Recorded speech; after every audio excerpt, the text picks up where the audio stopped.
It's easy to think of all the Romantic poets as one big group who lived a long time ago, but in many ways they are very different from one another. And one way to group them is by generation. Wordsworth was fully 25 years older than Keats, old enough to be his father. They belonged to different generations.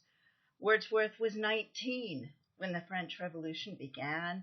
Coleridge, his friend, was 16. This was a formative influence on their thinking about life. They saw the revolution and all its promise, and then they saw it degenerate into the terror and the Revolutionary Wars and the Napoleonic Wars. And these experiences had a tremendous influence on them. By contrast, Lord Byron was one when the French Revolution began, so I doubt he remembered it. And Shelley and Keats hadn't even been born yet.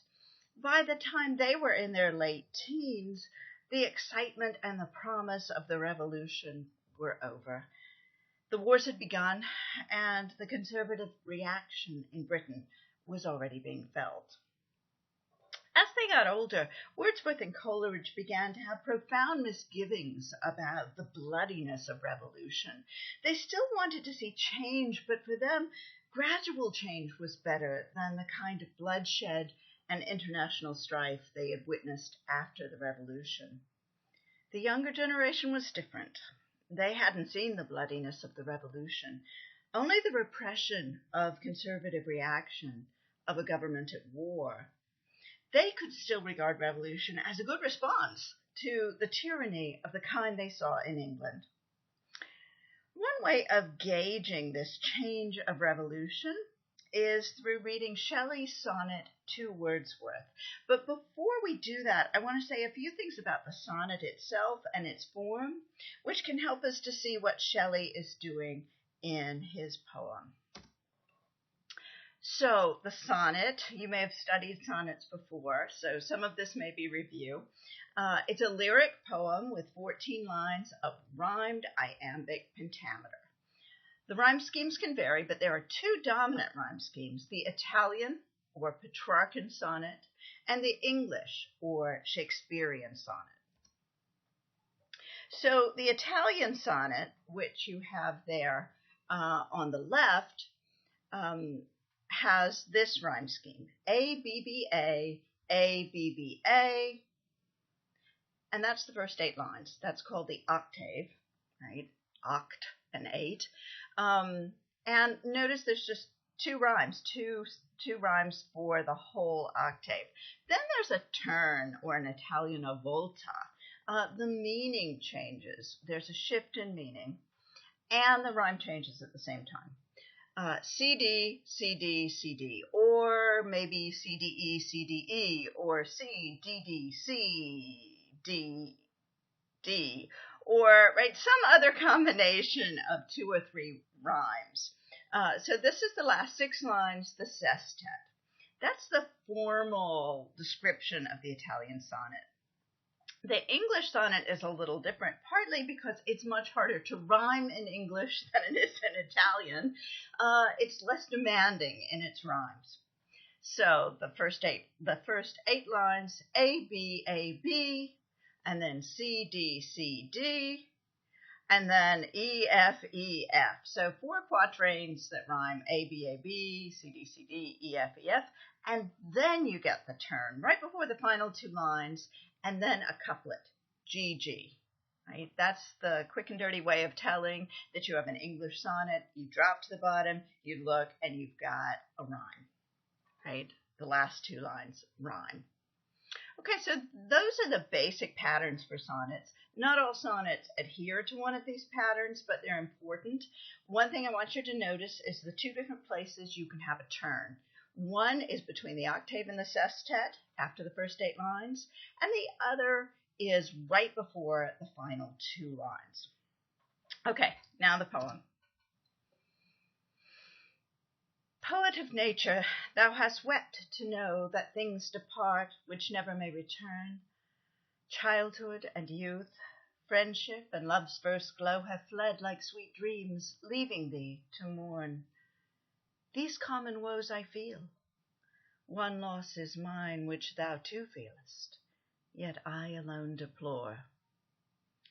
Thou wert as a lone star whose light did shine on some frail bark in winter's midnight roar. Thou hast, like to a rock-built refuge, stood above the blind and battling multitude. In honored poverty thy voice did weave songs consecrate to truth and liberty.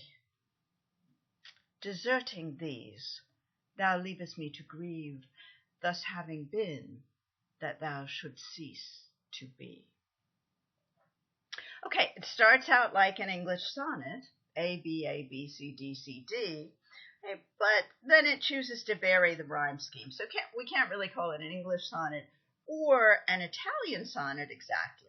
But when we look for the turn, we find that it comes right before the last two lines, right, like an English sonnet. Up to that point, Shelley seems to be praising Wordsworth.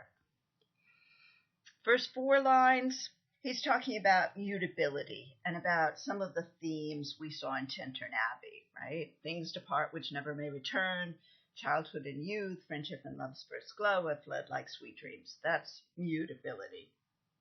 The next two lines give us a little foreshadowing that not everything is right, that there's something going on here that we haven't understood yet, but it doesn't really change the general tenor of praise.